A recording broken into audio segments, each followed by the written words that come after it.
and freedom minority have given especially first-timers and young people an opportunity to serve in this committee.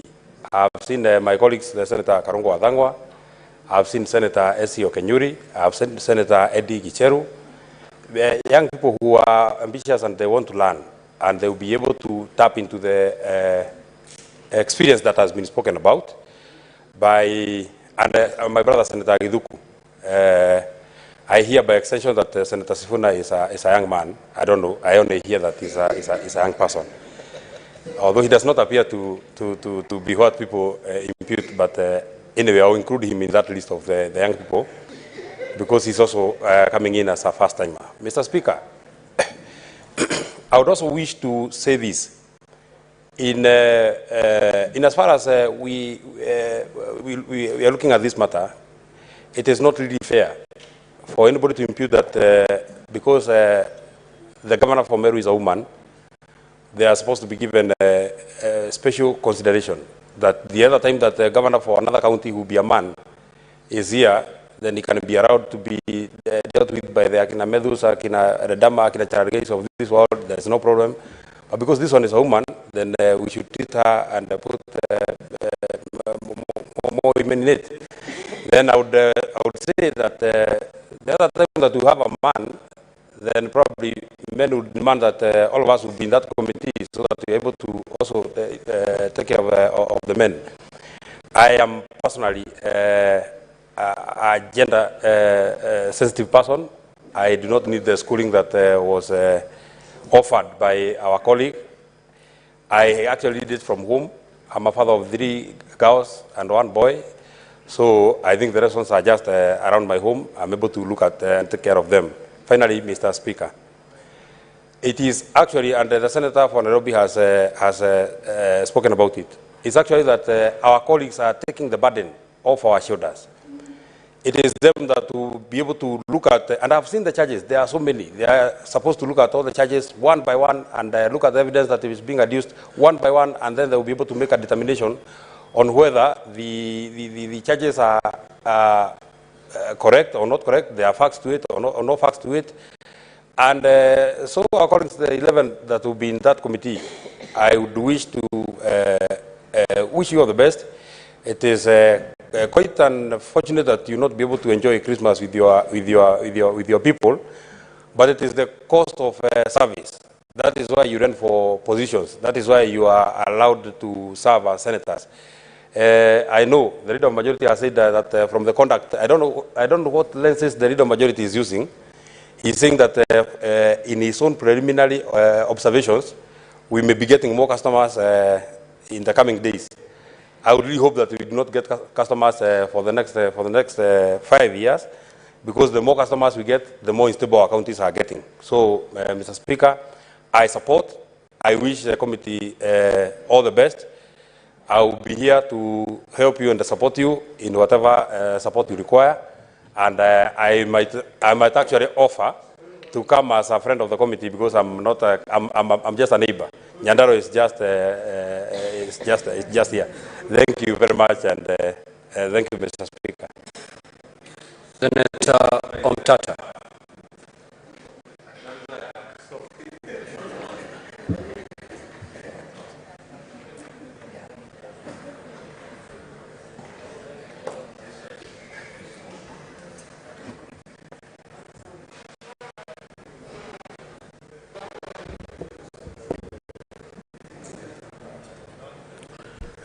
Mr. Speaker, sir, thank you for the opportunity to address this honorable House.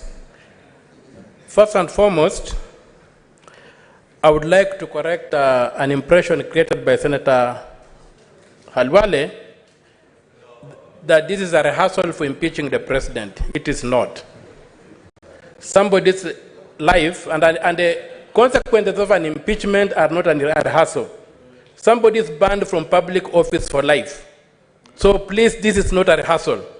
This is a matter of life and death for the Senator of Meru, Governor of Meru.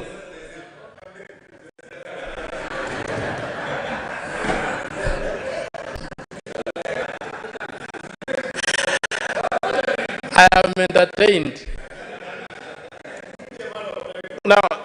Secondly, so as a matter of life, I withdrew. Or may I say, Mr. Speaker, sir?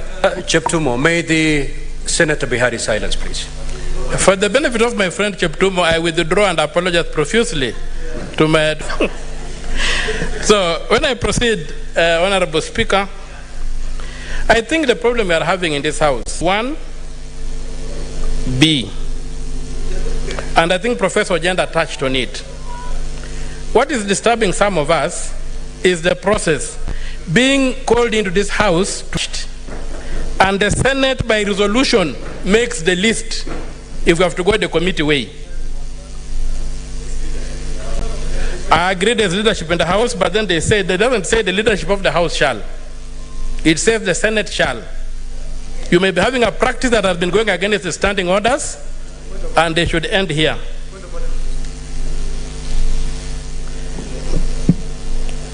Secondly, yes, niko kwa chamba mtu mmoja, lakini ni chamba. Senator, just... So, my Lord, Mr. Speaker, sir, if I conclude, the committee process, much as it has been praised here, we have the evidence of what happened in the impeachment of Governor Wairia.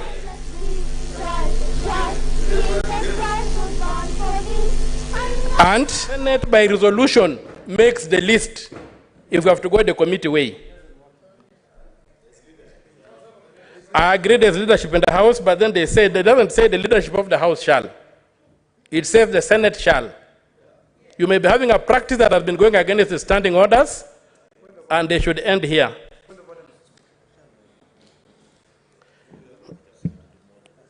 Secondly,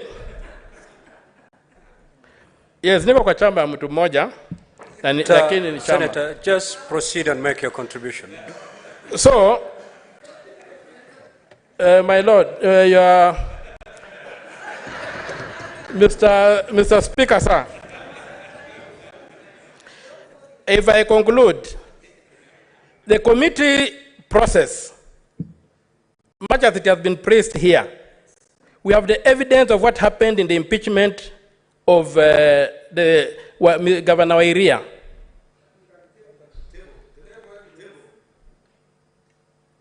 And Senators, can we hear Senator Mtata in silence, please? Proceed.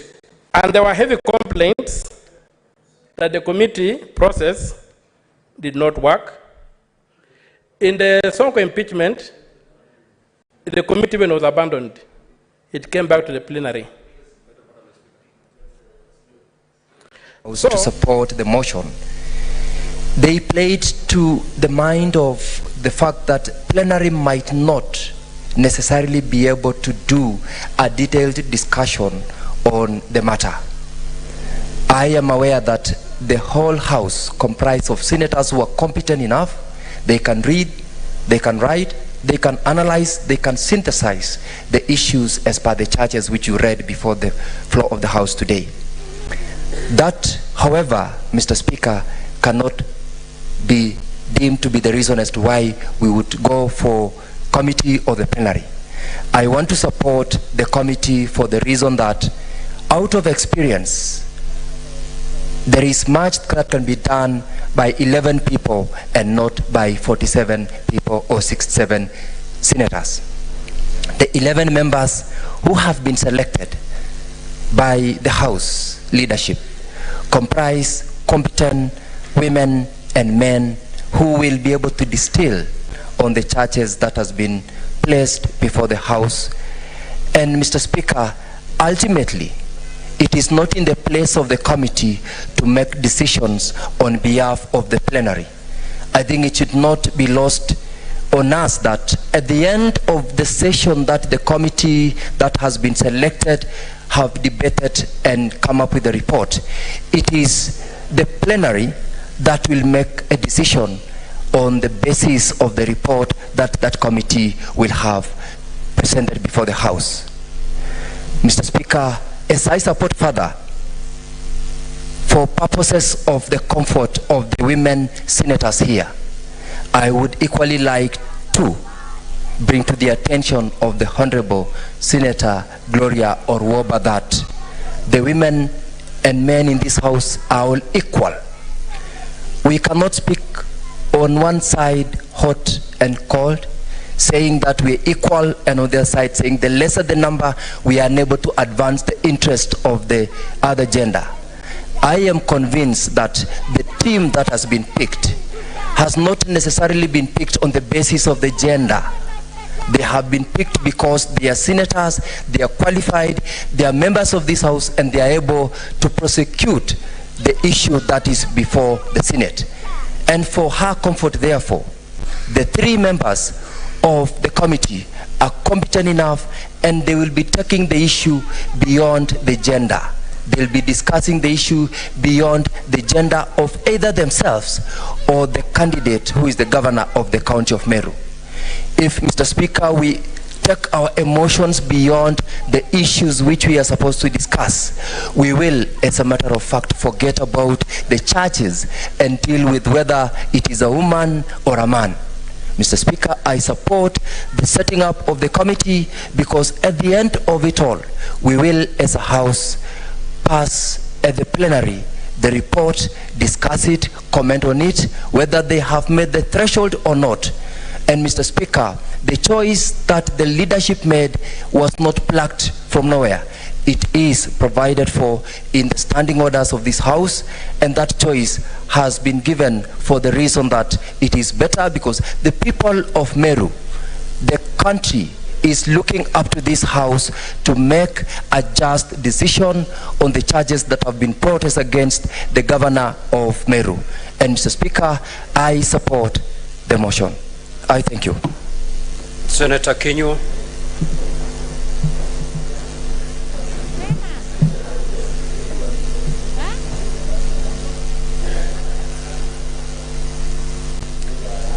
Asante Bwana Spika. Kwanza kabisa nataka kushukuru kwa kunipa fursa hii. Na mimi nasimama kuunga mkono ya kwamba tuende kutumia kamati. Kisa na maana Bwana Spika ni kwa sababu kamati itaweza kuangazia shutuma ambazo zimewekwa dhidi ya yule governor, wataziangazia kwa undani. Kwa sababu sisi maseneta wote tu wakati mimi nimekuwa hapa kuanzia mhula uliopita. Na Bwana Spika, wakati tulifanya hii impeachment kwa njia ya kamati nzima, kwa njia ya seneti nzima, hatukuweza kuangazia yale maswala kwa kindani Bwana Spika. Kwa hivyo siku ya leo Bwana Spika, mimi nataka kuunga mkono kamati kwa sababu wale walio katika kamati ile ni watu ambao ni wazoefu katika kazi zao. Ukiangalia kama magavana walioko, uangalie gavana Mandago, sasa ni senator, uangalie gavana Roba, hawa ni watu ambao swala yatakayokuwa yakiongewa pale wataweza kuyafahamu kwa undani kabisa. Angalia wa kike ambao nimesikia hapa kukiwa na vugu kidogo, maseneta wa kike hawakujumuishwa.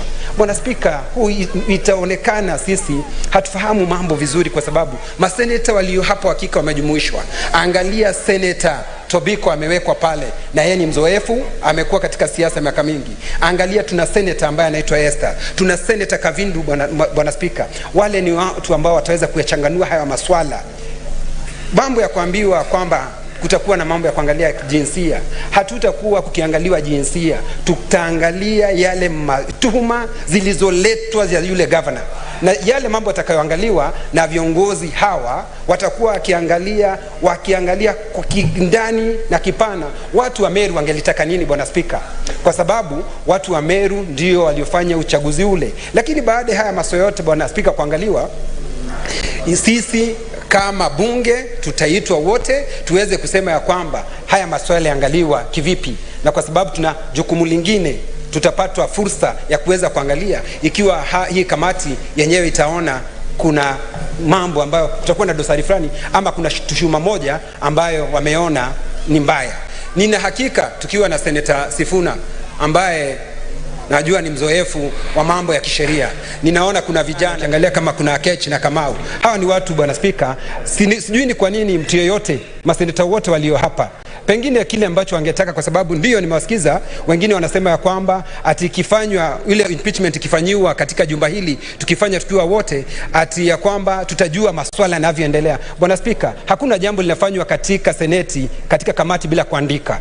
Hawa ndugu zetu wataandika yote ambayo wamesema na yale ambayo wamefanya, na kwa sababu wana seneta wote hapa ni wasomi, Bwana Spika, mimi najua wataweza kusoma na kujua, watasoma hata zaidi.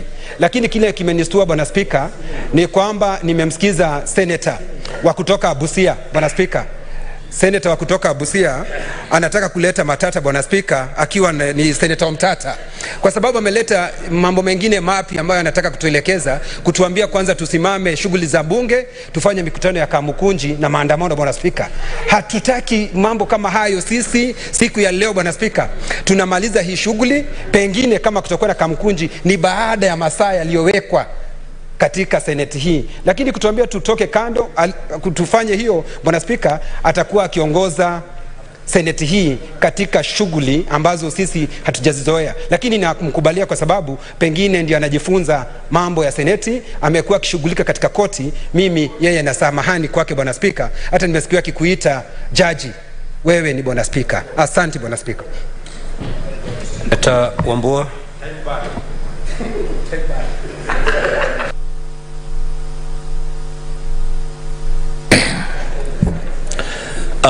Mr. Speaker, I thank you for the opportunity to make a comment and contribute to this motion. And from the word go, Mr. Speaker, I want to state emphatically that I support the motion. Number two, Mr. Speaker, I'll be very brief, is to congratulate the members that have been appointed to sit in the committee. When you look at the names that have been floated by both the majority and the minority leaders, the Speaker, the names of people that are very, very competent in very, very many fields. And it is always good, Mr. Speaker, that when you're dealing with a matter as a Senate, it's always important to look at individual competencies of members that you appoint to committees so that they can bring some expertise and institutional memory into the matter under discussion. Next time, Mr. Speaker, there will be an issue to deal with the media. I want to advise the leadership on both sides to consider including Senator Enoch Wambua in that list, because I am a journalist of long and good standing. It is well to say that to have two former governors in this committee brings on board expertise on matters governance. And the issues being challenged here are issues to do with governance. Not many of us here have been governors, Mr. Speaker. It's a privilege for this Senate to have Senator Roba and Senator Madago seated here as former governors that have been floated by both the majority and the minority leaders. The Speaker, the names of people that, because I think that's where I see some bit of deviation between those who support and those who don't support. The Speaker, I will invite us, all of us, including myself, to honestly and seriously study and understand the third schedule of our own standing orders dealing with matters of the removal of a governor by way of impeachment. The Speaker, that schedule is very, very explicit.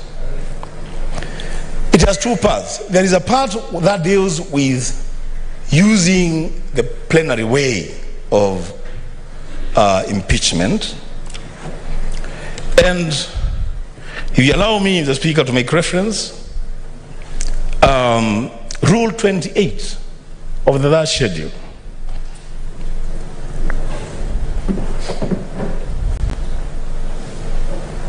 It it states very clearly that except as otherwise provided in these rules, or as the Speaker may, for exceptional reasons to be stated, determine, the proceedings of the Senate for the hearing of evidence shall be held in public. The Speaker, that is on the first part that deals with plenary.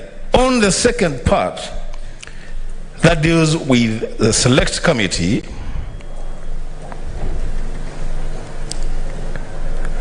rule number 29. The proceedings of the committee of the hearing of evidence shall be held in public. So there is no jeopardy suffered anywhere, whether we go plenary or we go the committee way. On the issue of the names, the specifics of the names, the Speaker, there are only 11 slots. It is not possible that we go the plenary, the committee way, and every senator is a member of that committee. There has to be 11 senators who will be members of the committee, and the rest of us will sit back and receive the report from our colleagues. We will have an opportunity to speak to that report.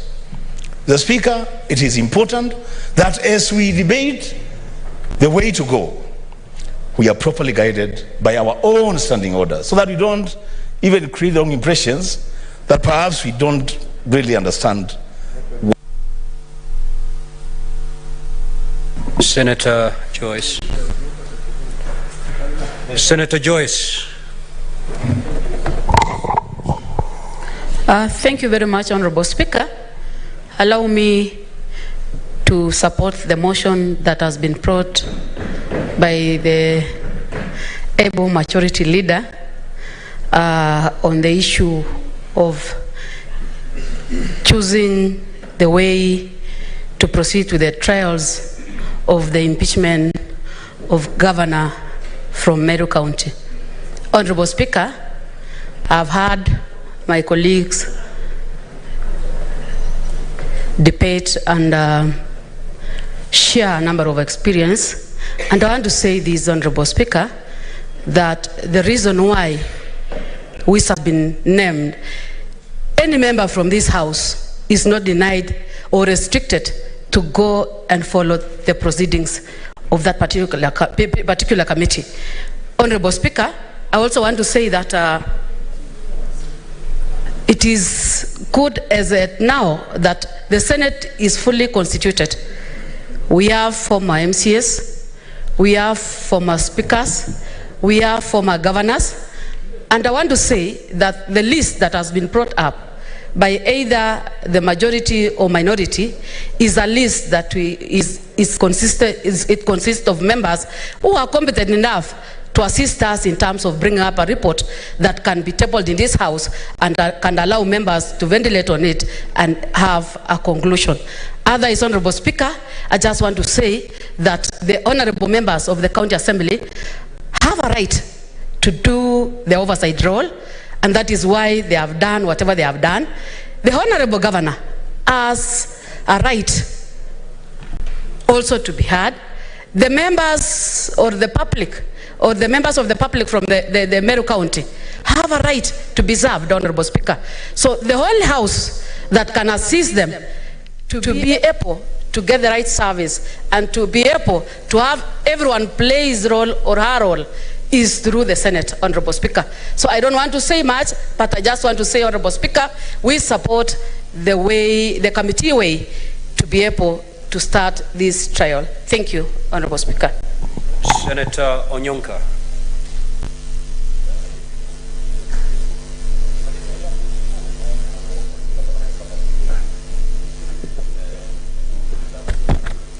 Mr. Speaker, I would like to, excuse me, I'm having a flu, so my voice is not very good.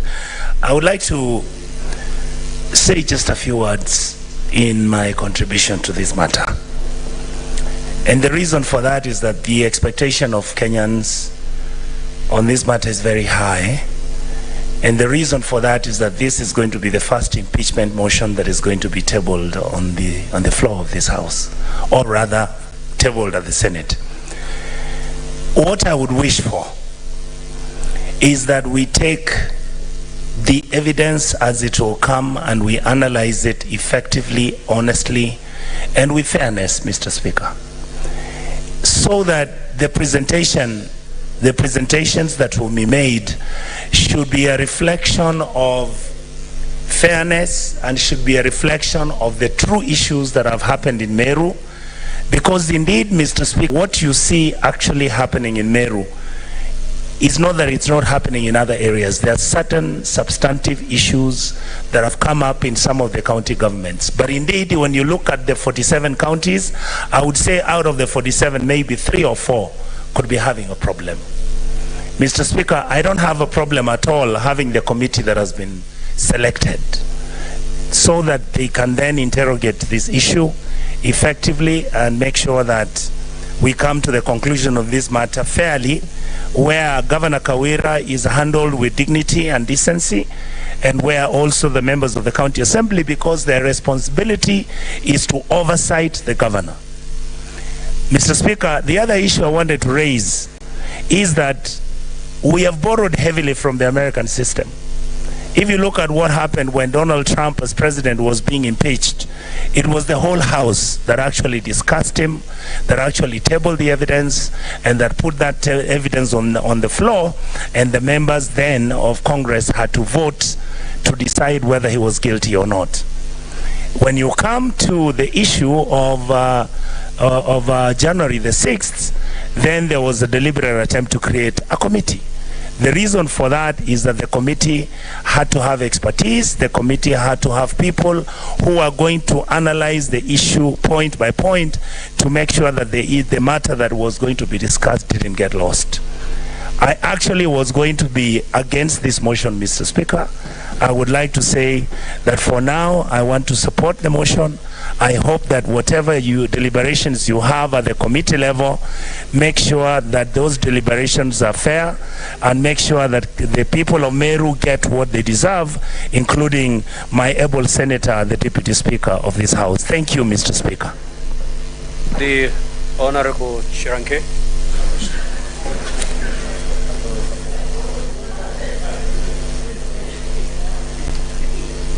Mr. Speaker, thank you very much. One is that I rise to oppose this motion, Mr. Speaker, on 3 facts. History will judge us harshly.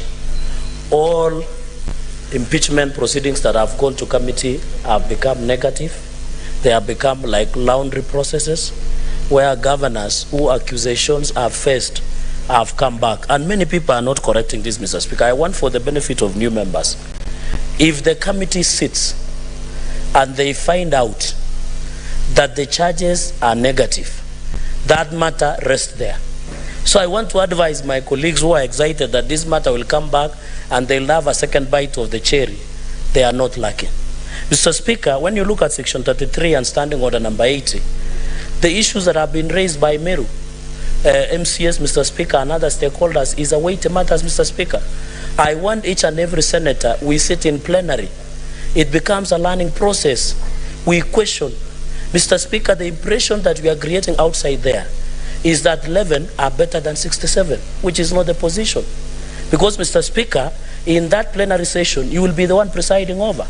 Unless we are casting aspersion outside the 11 members by saying the 11 members are better than others, Mr. Speaker. Number 2, Mr. Speaker, because I'll only make 3 points. The selection process, there was no consultation. When Jubilee was in power, we fought the same thing at that time because people were being elected, selected, and there was no consultation. What happened?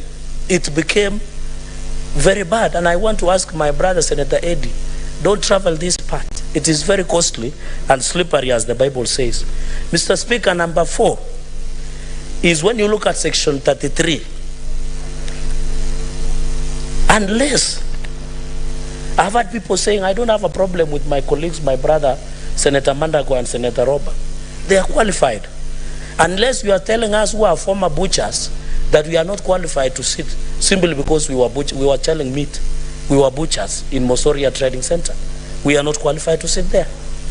These members, including my sister, Senator Crystal, can sit in that committee.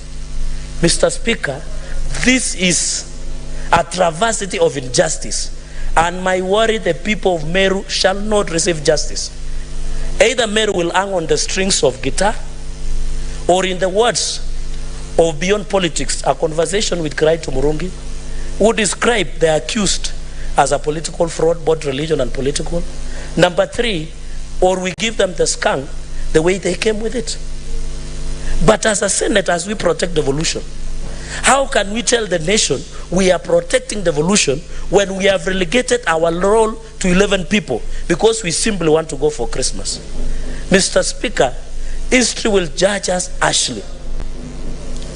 I have no problem.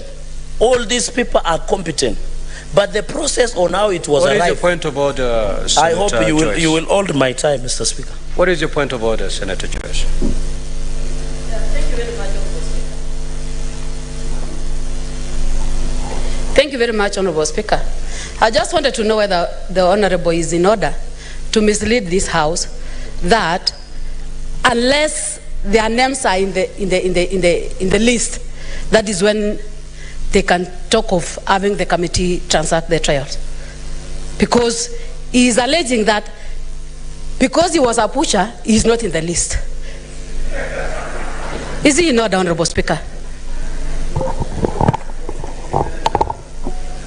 Chirangei, is it true that you are a butcher before you made it here? Mr. Speaker, conclude, please. Some of us who come from harsh background, we had to do everything to survive. And with tremendous respect to my sister, I don't want to respond along that line. My concern is this. Let us stand with the people of Meru. I want Governor Kagwira Mwangaza receive justice. I want the people of Meru to receive justice. I want MCS to receive justice.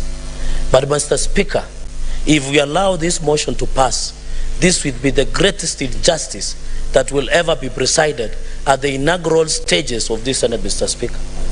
And therefore, we don't have a doubt. Then in future, anything that concerns counties, we should send the former governors to go and do it. And then we go and sleep. We go and sleep, Mr. Speaker, if that is the situation. Because even you, Mr. Speaker, you should have sat in that committee. Mr. Speaker, they refer to former governors. What is your point of order, Senator Rob? Hold my time. Is it in order, Senator Cherargei, to make a statement? We are here in our capacity as popularly elected, constitutionally mandated senators to execute the functions of Senate as so required by law. Is it in order by Senator Cherargei for him to make any reference contrary to that by way of saying in future we will delegate mandates to former governors to do? We are here in substantive capacity as a senator, just like you, mandated legally, just like you, to execute our mandates legally, just like you. Is it in order? Thank you. Mr. Chirangei, I know you've been in this House. You should be serving your second term. And you must be familiar with the basic standing orders, that when a member rises on a point of order, you yield, you sit down. It's very express in the standing orders. So kindly abide by the rules. My apologies, Mr. Speaker. On the point of order, yes. Indeed, to that extent, you're out of order. Kindly retract that statement and proceed. Mr. Speaker, I don't want to give credit and contempt to what Senator Rob has said. In conclusion, it is always good to stand Senator when you are on the right, to always, Senator even it means... Chirangei, yes, Mr. Speaker.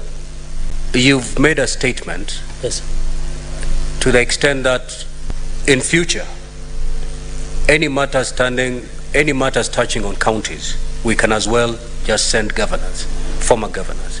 It is that statement that you need to retract. Okay. Mr. Speaker, I think it is a fact that there are former governors who are senators in this House. And I said maybe. It doesn't mean that they can never be in any committee. I didn't say they shall be, Mr. Speaker. So I think they are closed. And Senator Cherangei, with that way of prosecuting business, you will be finding yourself not in the best position going forward. I am not elected team which is dedicated to doing that. Therefore, Mr. Speaker, sir, I'm also alive to the fact that most of the businesses in this house are conducted through committees. The fact that the minority and the majority leader found it fit to constitute an 11-member committee composed of both ranking and new members, I find it very, very commendable.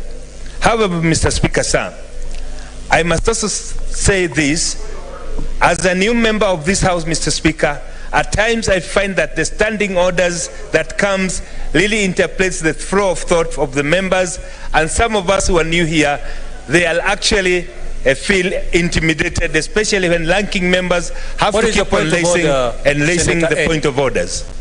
What is your point of order, Senator Eddie? Mr. Speaker, I don't know whether you've just noticed Senator Cherangei crossing the floor without honoring the simple orders of this house and not bowing to the Speaker. It's so irritating. Senator Cherangei, have a seat. You're very lucky that the chair did not notice that. But going forward, Senator Cherangei, you're becoming a habitual disorderly senator. I can caution you for so many times. But a time will come when I may have to ask you to leave the chambers. The next time I rise on my feet to address you, I'll be sending you out of the chambers. Kindly proceed, Senator Omatenga. Thank you very much, Mr. Speaker, sir. That's exactly why I think going the committee will be the most efficient way of doing this, because some members, without wanting to refer to any senator, have become habitual disturbers that they'll never let anybody finish anything, which is actually quite unfortunate. What I was saying, Mr. Speaker, sir, in business world, why we form special teams is because you want to be efficient, you want to be thorough. It will be almost impossible, Mr. Speaker, sir, to peruse all the documents there as a plenary here.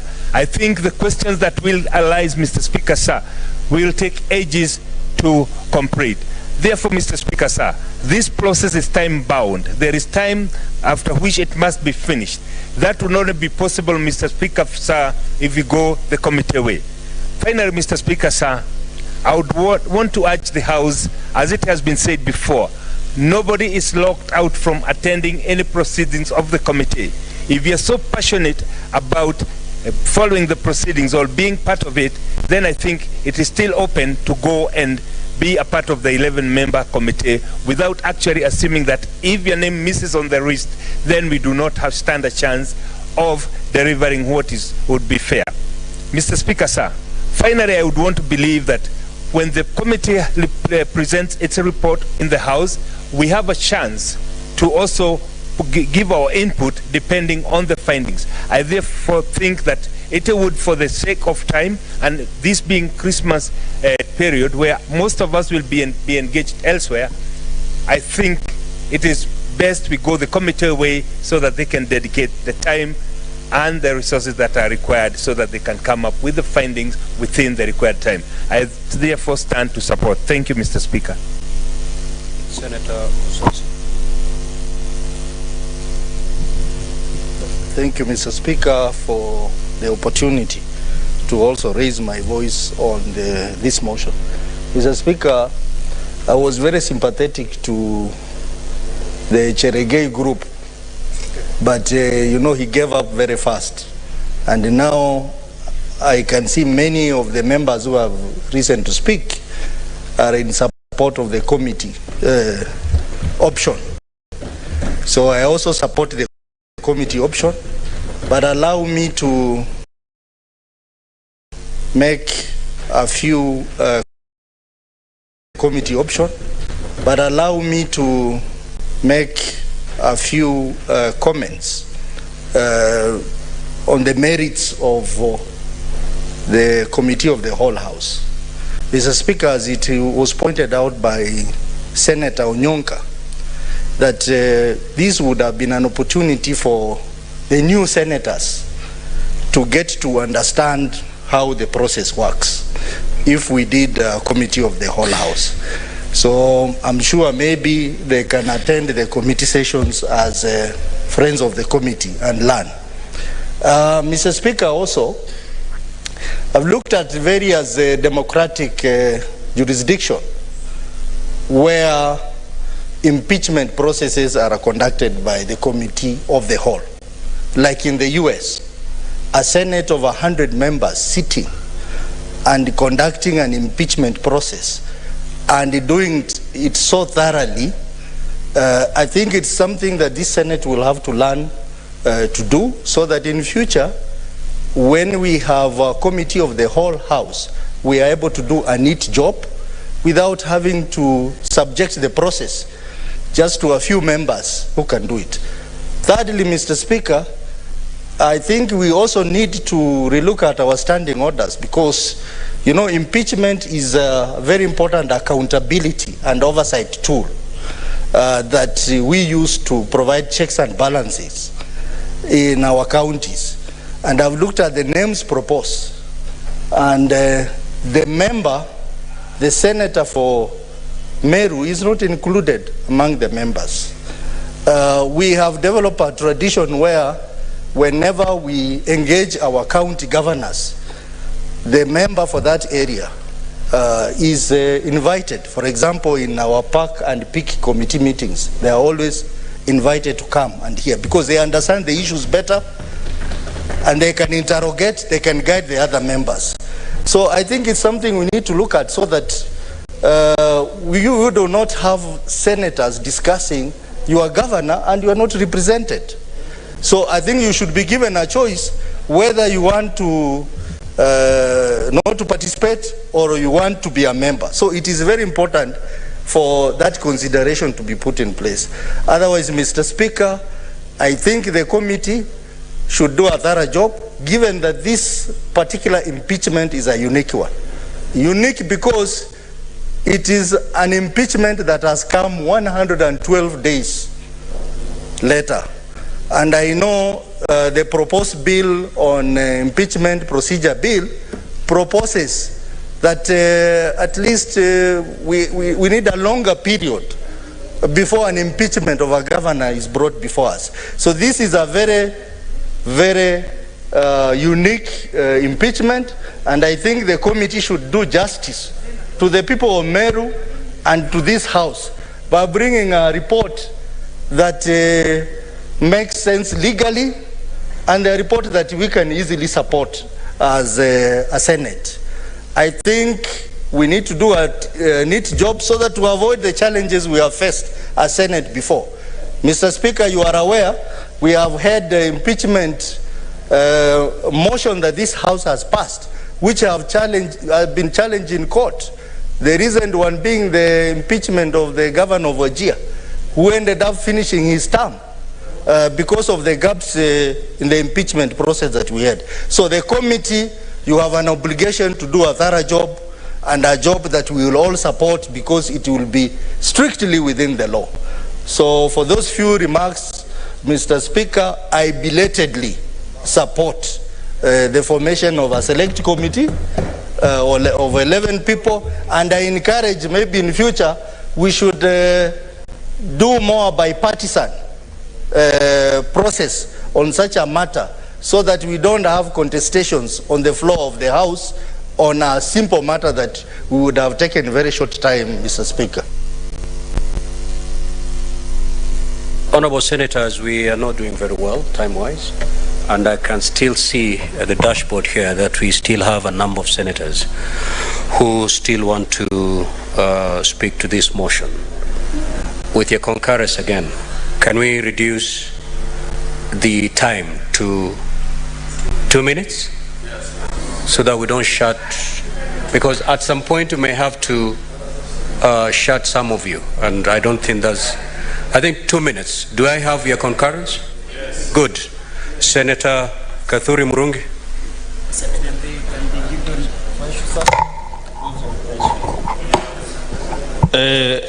Senator Murungi, allow him 5 minutes. Allow him less than 7 minutes. Yeah, paper 5. In fact, you should have closed that thing. Okay, so we can be with. You can close.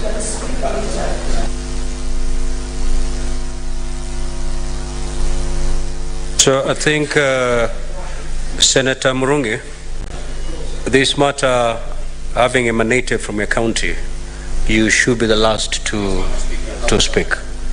All right. Senator Siango. Be very careful what you say. Thank you, Mr. Speaker, sir. I rise to oppose the motion for the following reasons. I have no problem with the membership of the committee, but the question is, how was the composition arrived at, the membership arrived at? Why was there no kamukunji so that we may know who is to go to that committee? I oppose the motion. Secondly, Mr. Speaker, sir, the Senate exists to protect devolution. And as one member has already alluded, this impeachment of Meru Governor Kawira Mwangasa is unique in the fact that it has taken too short a time for her to be impeached. And this is denying Meru people service. Mr. Speaker, sir, allow me to say that actually the composition of the committee having more men than women is not accepted. We say nothing for us without us. Nothing for us without us. There is a popular saying, Mr. Speaker, sir, that says if the hyena is the judge, then the goat has no justice or cannot get justice. Fisi akiwa akimu, mbuzi ana haki. Yes. Senator Mr. Speaker, sir, allow me to correct. Senator Siang, choose your language. You started with English, kindly proceed in English and finish in English. Thank you, sir. I stand guided. So the interpretation or the translation of what I said is that if the hyena is the judge, then a goat. Senator Newton.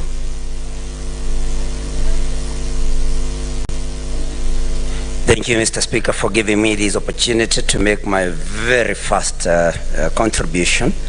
I must say that when I came to this house today, I was in support of the committee of the whole for the reasons that two heads are better than one, in that every senator here maybe could have been able to make a good contribution. Noting also that we have the committee of the whole or the special committee will have only 10 days to deliver. I also came thinking that the whole house would have been better because the task ahead would have been shared and therefore making the job much easier, and the time factor would then have been much better. Mr. Speaker, from the history of this house, the impeachments that have been had or been brought before this house, I have not found any particular member that was able to convince me that the committee of the whole did a shoddy job. But Mr. Speaker, just like that suitor who convinces would-be bride, I think I am convinced that a committee, a special committee, will do a good job, especially during this time of Christmas. And so, Mr. Speaker, I am now convinced by those that support the motion. I support. Thank you very much. Senator Kamar.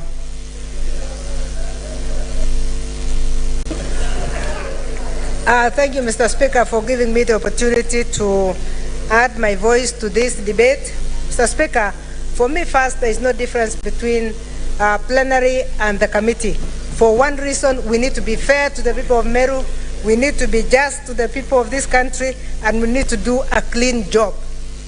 I was listening to the debate and it was like we are giving the country an impression that the members of the committee will not do a good job. I think that is one thing that we need to start avoiding, because if we give the impression that committees will not do a good job, it's different. I agree with the fact that we needed to have done a Kamukunji, Mr. Speaker. It helps to ventilate. It helps for members to give their views at that early.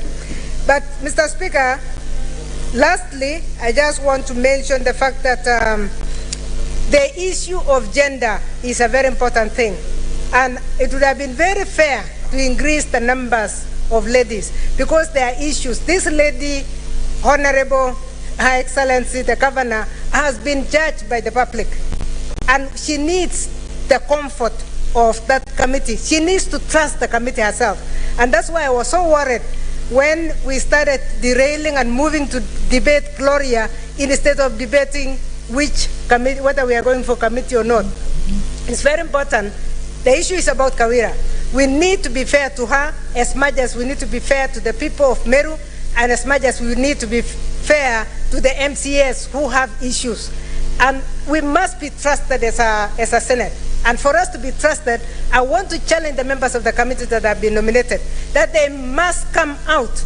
If we go the direction of the committee, which it looks like we are going, we must be seen to be just, we must be seen to be truthful, and we must be seen to be honest. Kawira. Senator Abbas. Chairman. Thank you, Mr. Chairman. I'm sorry, Mr. Speaker. Mr. Speaker, I'm cognizant of every senator in this House is competent enough. I think the whole day was competency. I have no problem with the committee, but however, the paragraph before the names says that the Senate has resolved. This Senate is still debating and we have never solved it. I think that in the future you have to correct that one. Two, Mr. Speaker, this business is coming under the devolution. The chairman devolution is not included. We have been given responsibility, everybody is given responsibility as a standing committee for every committee, standing committee in this Senate. However, the Senate, the chairman of devolution is excluded in this committee. And I think in future, this should be corrected. The chairman must be respected on the undercuts, and they must be consulted on this issue. Thank you, Chairman. Mr. Speaker. Senator Okenyuri. Thank you, Mr. Speaker, for the opportunity. I also rise to support this motion and especially agree with my colleague, Senator Wambua, that the committee route will give us a more detailed approach, because then we'll benefit from expert opinion. But if we allow the plenary route, it's gonna be like a market where everyone has leeway to give their point, not holding into account what the expert opinion is. I also have an opportunity to participate as a newly joining in member. I want to appreciate the opportunity to be considered in that select committee, and also promise to really give justice that is needed and be fair in this due process. So, Mr. Speaker, I think the committee is the right way to go, not because I'm a beneficiary. I also think as a young person, and my region is factored. It's not being a woman. I'm a leader in this house. It's not for me, that's how I look at it. Thank you, Mr. Speaker. Senator Okenyuri, this house, whether it goes the plenary way or not, can never be a market. It always be an honorable house. Senator Tobiko Paris. Thank you, Mr. Speaker. Mr. Speaker, I rise to support the motion. Mr. Speaker, the standing orders of this House allow both ways or either of the routes, whether it's plenary or the committee, Mr. Speaker. Mr. Speaker, and so the House could go in any direction, Mr. Speaker. But Mr. Speaker, let me address one particular issue that has really come up in this whole debate, the gender issue, Mr. Speaker. And I would want to urge my sisters, honorable senators who are here, that even if we feel compelled to speak for the good lady governor of Meru, we must do it in a shrewd manner, because the Bible tells us to be shrewd. We neither have the numbers, neither do we have the vote. So we must do it in a way that we bring the elected male senators on board to agree with us if we have strong points that would save the lady governor. But Mr. Speaker, I would also say that for the committee and those who have been bestowed with the responsibility of being in this committee, it's a huge responsibility, Mr. Speaker. And I was asking myself, this may actually put some of us in a precarious situation, because it will set precedents. I am imagining, I am seated there as a committee member that possibly may agree with the impeachment of the governor of Meru, and tomorrow I am a lady who will be aspiring to be a governor in 2027 in a county. So I would want justice to... Honorable Senator Karungo.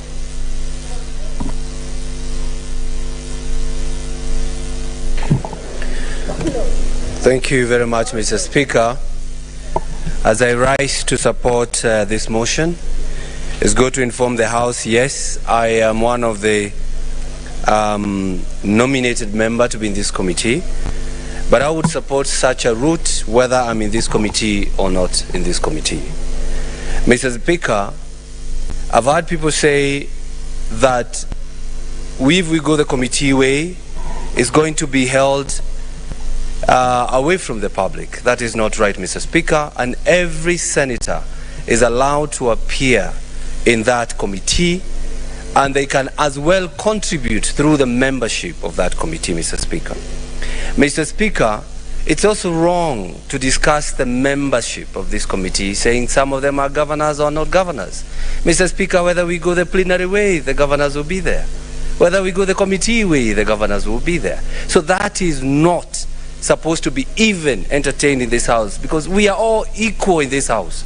There is no virgins in the maternity, Mr. Speaker. We are all equal. We went the same process, and we are all senators in this House, Mr. Speaker. Mr. Speaker, the issue is not about Kawera. It is the issue of the people of Meru, over 200,000 who voted for her, plus the whole of the county that she is now serving.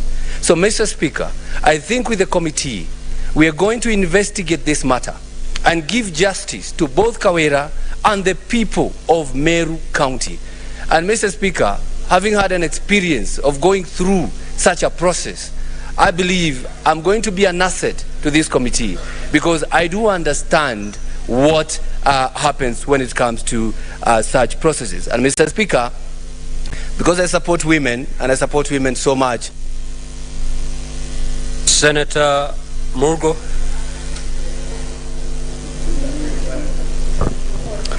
Thank you very much, Speaker, for giving me the opportunity to also air my views in addition to my colleagues.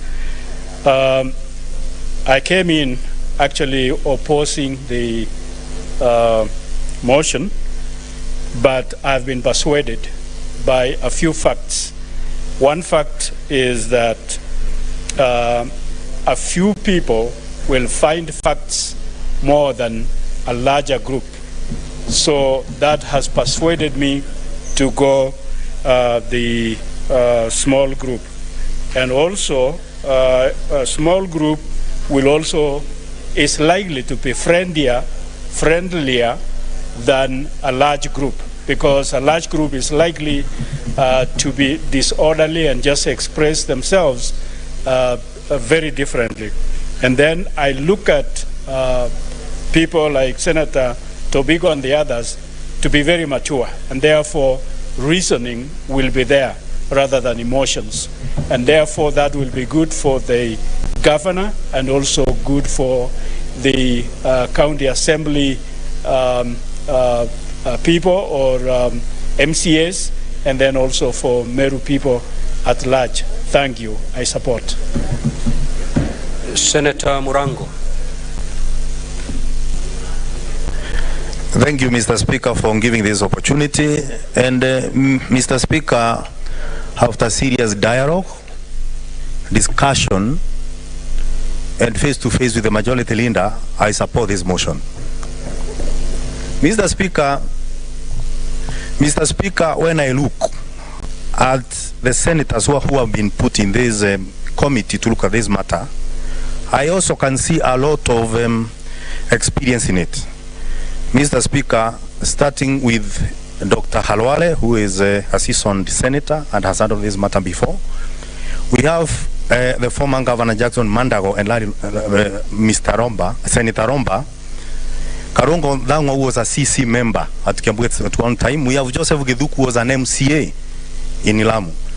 Mr. Speaker, having this combination, we have to have confidence that the committee will be able to carry out its mandate. But I also want to remind them that according to the County Government Act of 2012, Section 33, either they find the governor guilty or not guilty, this will, the full house will bear the brunt of their decision. So I'll call upon them to be honest on their findings and to make sure that the voice of the people will be the voice of the senators. Thank you, Mr. Speaker. Senator Mandago. Mr. Speaker, rise to support this motion. Although initially, Mr. Speaker, the way the majority leader had put it, it was open for the Senate to decide either way. But Mr. Speaker, I want to say that the decision or the matter beforehand, Mr. Speaker, has nothing to do with gender. It's purely a matter of considering whether the decision that was reached by the County Assembly of Meru, the Senate is going to concur with them or disagree with them, Mr. Speaker. And Mr. Speaker, it is not in order for the Honorable Senator Gloria to suggest that since the committee is made up of more male senators than the female senators, that the committee will not be biased, Mr. Speaker. Mr. Speaker, in fact, in this country of recent past, Mr. Speaker, there seems to be a liking by women, Mr. Speaker, of the services being given by men, Mr. Speaker. A majority of women today, Mr. Speaker, if they go to the salon, they are actually looking for male saloonists. Mr. Speaker, even when they go for massage, they are looking for male masseurs, Mr. Speaker. It cannot be that when the male senators are going to discharge justice, Mr. Speaker, we are going to be unfair. Mr. Speaker, I want to commit that having been selected as a member of that committee, that we are going to be fair, just, and do the right thing, Mr. Speaker, because we know the decision of that committee will be the decision of the Senate, and we therefore want to commit that being a former governor or not does not make us biased in the decisions we are going to make, Mr. Speaker. Mr. Speaker, I support. Senator Hamida.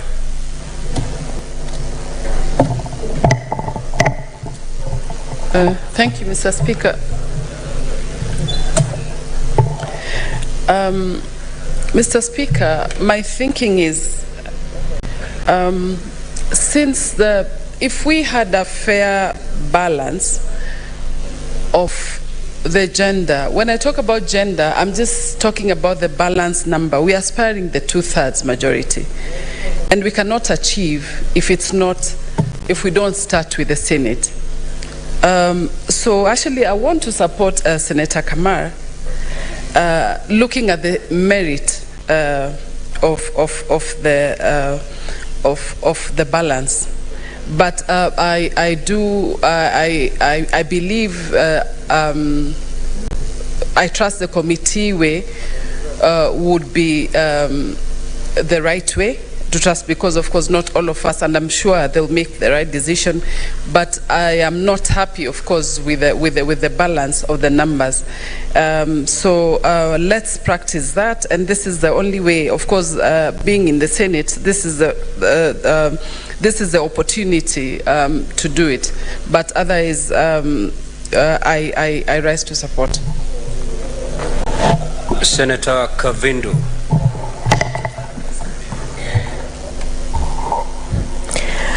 Asante Bwana Spika kwa kunipa fursa hii kusapoti mswada huu, kwa sababu Bwana Spika, ninaamini ya kwamba watu wachache wakijadiliana mambo na wakitizama mambo wana uwezo mkubwa kuliko watu wengi. Na hata kwa kazi, watu wengi sana unaweza kuwapa kazi mfano tu na upate wamefanya kazi kidogo sana, lakini upatie wachache na upate wamefanya kazi mzuri. Kwa hivyo Bwana Spika, na support, na ninasema vile nimeona hii kamiti vile imechaguliwa, nataka kuahidi seneta hatutakuwa biased, maana niko pale ndani. Tutafanya kazi kwa uwazi na kwa usawa, tukijua sisi ni watetezi wa devolution, na sisi ni watetezi wa magavana, sisi ni watetezi wa wananchi na mambo yote yanayotendeka kwa county. Kwa hivyo hatutaegemea upande mmoja, tutaangalia usawa na tutafanya vizuri vile inatakikana. Tunawahakikishia hivyo. Asanteni. Senator Miraj.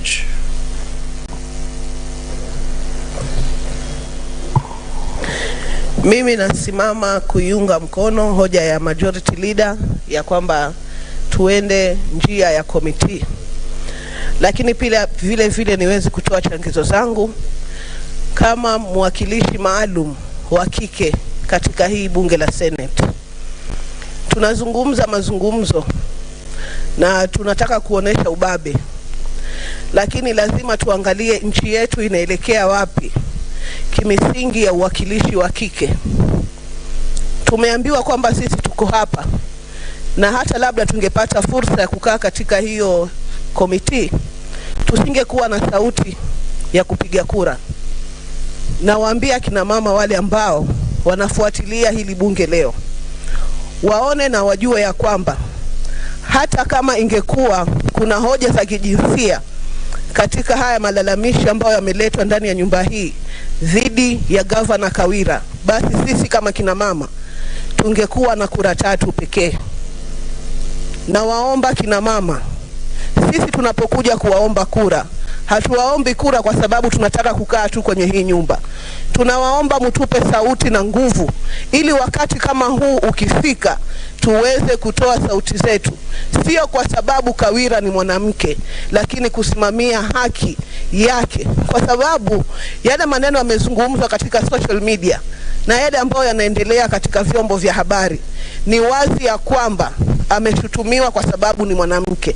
Lakini kwa sababu niko hapa na nishaambiwa sitapiga kura, wacha niunge hoja ya wale wanawake ambao wamepata fursa na wale 3 ambao watakuwa katika hiyo kamati. Ni wasihi, msimuangalie kama mama, muangalieni kama mama ambaye alikwenda akapigiwa kura na wananchi, na msilinde. Senator Eddie. Thank you, Mr. Speaker. I'd intended not to speak on this matter, particularly because I am directly affected, especially given the emotion with which this conversation started. I did respect the fact that we are all equal senators, and every issue that senators do bring in this house are equally weighty, because people have got different interests and people have got different concerns. So I'm very humbled to register my thoughts on this matter. And the first one is just being grateful that with such a difficult task of making a judgment with regarding to this particular impeachment, going to do an examination of the question at hand, It is indeed a very serious task that I don't take lightly personally, and I believe that my colleagues who have been elected to be, who have been appointed to be in this committee or proposed, will take very seriously. But that said, I want to say that the motion that have been expressed in this House, Mr. Speaker, with regards to gender, are a serious issue that I want to invite us as a House to be considerate next time, that we try as much as possible to strive not only on issues that affect women, but also other issues that might be of this magnitude that we include women. Lastly, Mr. Speaker, I want to also invite the House to put our trust, because the question of process has been put in place, to put our trust in our leadership. Under standing orders number 22 and 23 that establishes both majority and minority leadership, we must actually trust them to be able to give us this kind of guidance. Otherwise, Mr. Speaker, I look forward to engaging in this process. Senator Mundigi. Yangu ni kuunga mkono kamati ile itaenda kuangalia mambo ya Senator Kawera, Gavana Kawera. Ingawa hata Kawera mwenyewe tunamheshimu kama sisi wanaume, lakini pia hata yeye mwenyewe awe akipatia wanaume respect, kwa sababu nakumbuka kitu ya kwanza anavaa respect watu wa Meru, kwa sababu nakumbuka siku ile kulikuwa na sherehe kubwa ya rais wetu na deputy, sisi wote kama mimi nilitoka kilomita kama 500 kwenda kuona vile polisi inaenda kufanya huko Meru, lakini kwa sababu kulikuwa na mambo ilikuwa imetengenezwa na mtu mmoja ambaye alikuwa opponent wake, angeweza kuhudhuria hiyo. Kwa hivyo sasa nataka kukosoa senator kutoka Mombasa, ati sisi tuna respect akina mama, na akina mama hata hao wanafaa uwe wakitupatia respect. Kwa hiyo sasa tuko hapa, hatuko hapa kwa sababu ya mama ama papa, tuko hapa kama senator. Kwa hivyo ile kamati itaenda kuangalia, mpaka iangalie Kawera wakati alichaguliwa na watu wote, hakuchaguliwa kwa sababu ya watu ya independent ama gani, alichaguliwa juu ya leaders wote. Kwa hiyo mpaka awe na respect ya kupatia leaders wale wengine respect, ndio hata kama polisi ameitwa na nani anabawa akienda. Asante. Honorable Senators, from my dashboard, my dashboard is blank. Senator, yeah, he'll speak last. Senator Nduati.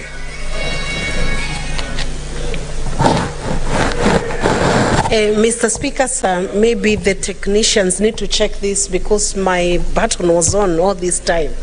Mr. Speaker, sir, Standing Order 81B provides for the procedure to be adopted in the event of removal of a governor. Mr. Speaker, sir, it provides that the process can either be taken through plenary or by way of a select committee. Mr. Speaker, sir, in both of these two processes, none has been stated as being more superior than the other, meaning that a plenary should be as good as a select committee, Mr. Speaker, sir. In other words, Mr. Speaker, sir, if this function can be undertaken by the Senate, it can also be undertaken by the select committee. The standard of care required during the process will be the same both at the plenary and at the select committee level. Mr. Speaker, sir, I would wish to state, listening to the many submissions that have been made before the floor of this House, Mr. Speaker, sir, it is clear that there are some processes that may need to be improved. For instance, how committees are constituted, what is the level of percentage of gender, Mr. Speaker, sir, that can be improved for future processes. But Mr. Speaker, sir, without elongating my submissions, I would wish to support the motion that has been brought to the floor of this House by the majority leader, but to implore upon the select committee to undertake their duty with much care and without interference, and to see that, looking at the heated debate that has emanated from the House, Mr. Speaker, sir, everybody will be watching.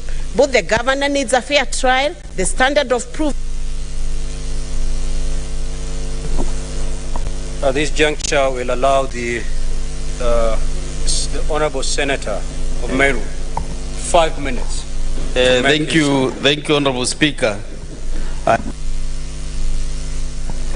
On the onset, Mr. Speaker, sir, I really want to thank you and the members of the Senate for breaking their holiday to come and listen to the cries of the Meru people. So on behalf of the Meru County residents and my very behalf, humbly receive our gratitude. The role of the Senate, Honorable Speaker, is to represent the counties. That is Article 96(1) of our Constitution. The Senate represents the counties and serves to protect the interests of the counties and their governments. Therefore, Honorable Speaker, the reason why these senators left their families, some even were outside the country, it is because they are really following the Constitution and they are really protecting and defending the Constitution. And Mr. Speaker, I wish that these impeachments don't come to this House.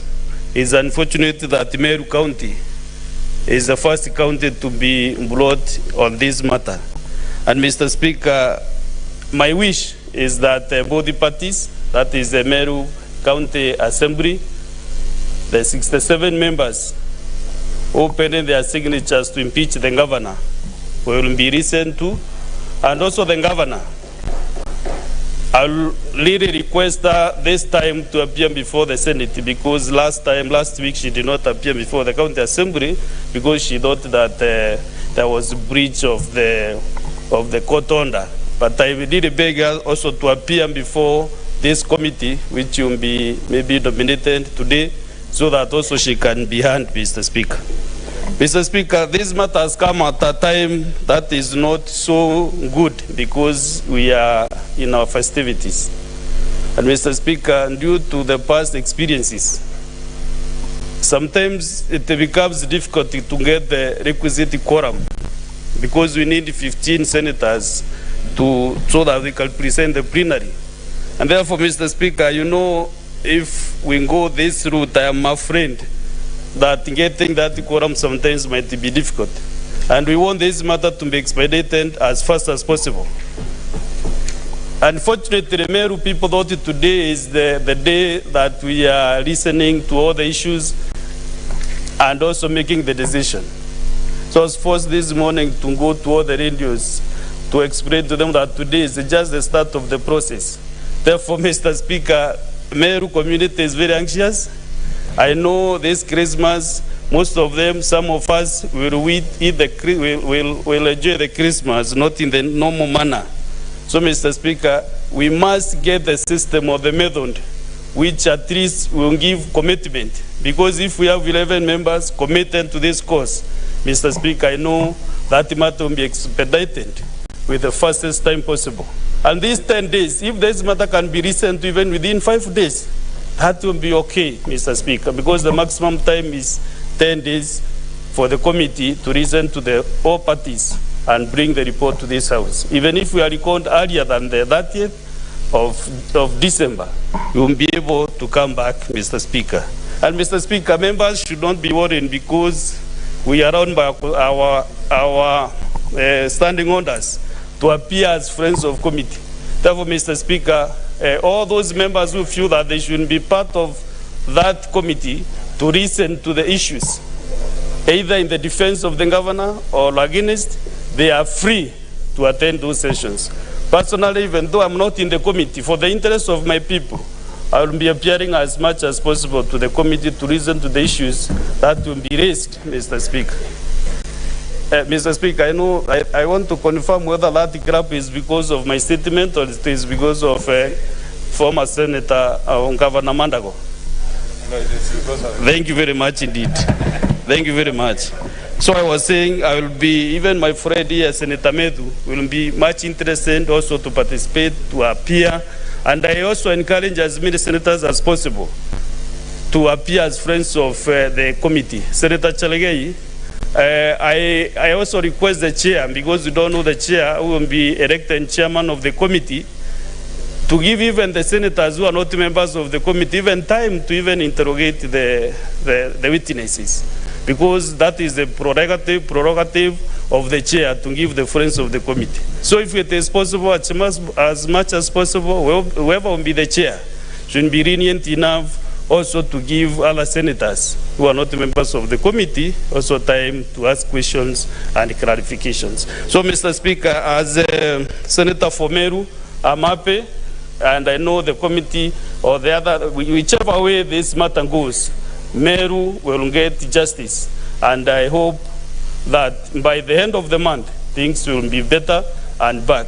Also, I'll also request the committee to give even recommendations in the future so that other counties can be able to follow what the committee will work upon. So let us even give recommendations so that our counties can run smoothly.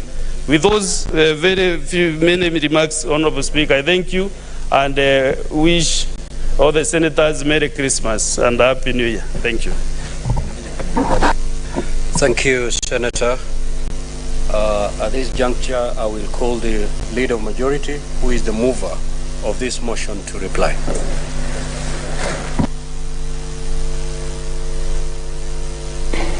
Thank you, Mr. Speaker, for this chance. I have had the opportunity to listen to almost every senator actually make their contribution.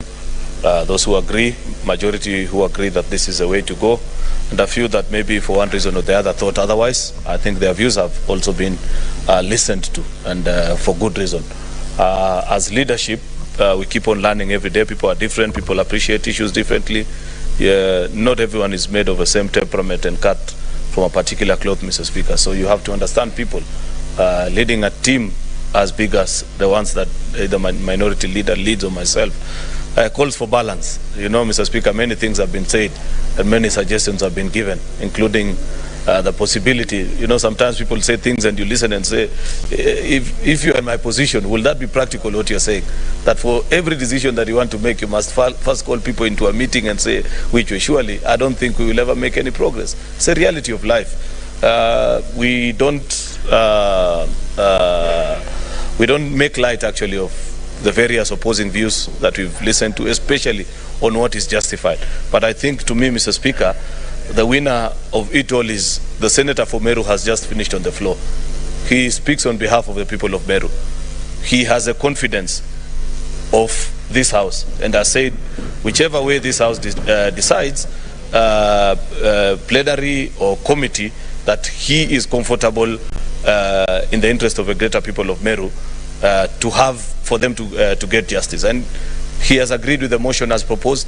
He believes in the committees of this House. You know, Mr. Speaker, I can't remember who it was, but somebody from the minority side actually said something quite profound, that as a committee chairperson, actually, I now remember it was Senator Professor Kamar, that a vote in support of this committee, you're simply voting to affirm that you believe in the committees of this House.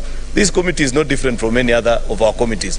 Therefore, if we set a precedence of saying that we don't trust in committees, this and that may happen, we are by and large, and you know we are all members of committees in one way or the other, Mr. Speaker.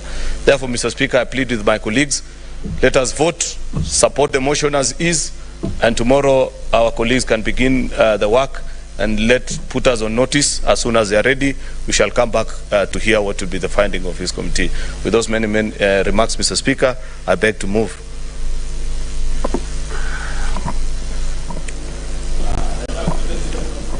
Honorable Senators, pursuant to Standing Order 84-1,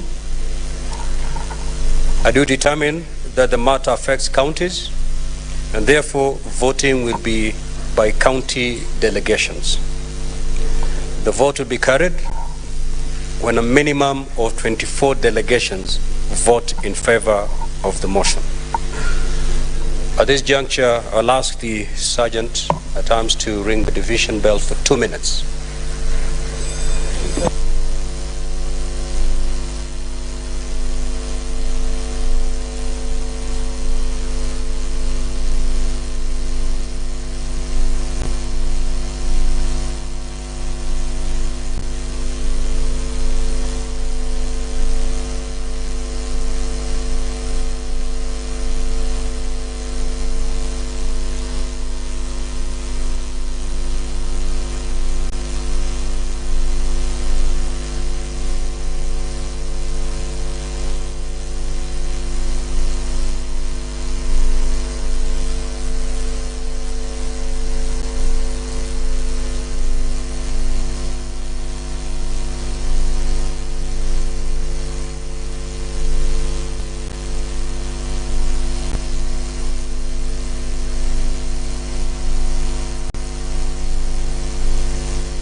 So, honorable senators, the voting shall be done electronically.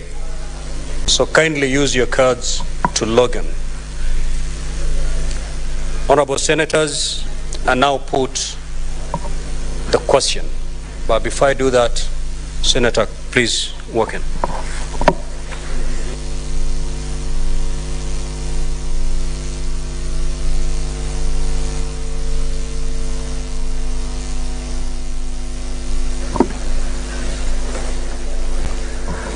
Sergeant at Arms, kindly draw the bar.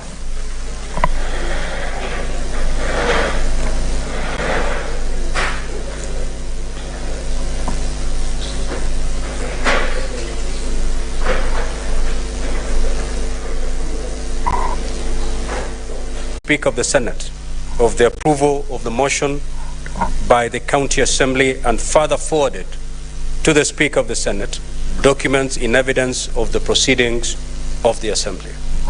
And whereas pursuant to Section 33(3)(b) of the County Government Act and Standing Order 81(b) of the Senate by resolution may appoint a special committee comprising 11 of its members to investigate the Government Act and Standing Order 81(b), the Senate resolves to establish a special committee comprising the following senators.